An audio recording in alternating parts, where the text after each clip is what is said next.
En ayant travaillé dans plusieurs entreprises différentes, je parle de boulangerie, il y a quelque chose que j'ai trouvé toujours dommage, c'était de cacher le fournil, de cacher les artisans, donc qu'on ne puisse jamais voir le travail des boulangers. Ce qui est important en premier lieu dans une boulangerie, c'est le fournil.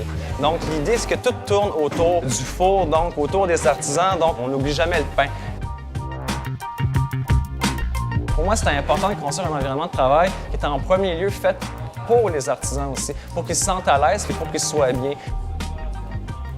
J'ai toujours été très atypique, j'aime les grosses lignes noires, j'aime les arêtes franches.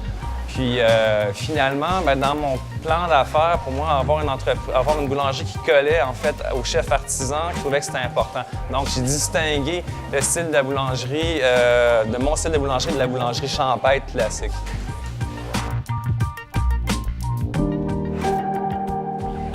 La collaboration avec Laurent, elle s'est faite de façon, comment dire, un peu instinctive. Ça va assez bien dans le sens qu'il réussit à comprendre mes idées. Peut-être qu'on a un peu, dans le fond, les mêmes valeurs ou une culture qui est proche, mais en gros, il a su comprendre les grandes lignes de ce que je voulais, puis des détails de design aussi que je voulais. Puis en fait, c'est ce qu'on voit aussi en ce moment là, dans l'élaboration du projet du 5134 qui va être en fait la construction d'un nouveau magasin pour le fournil.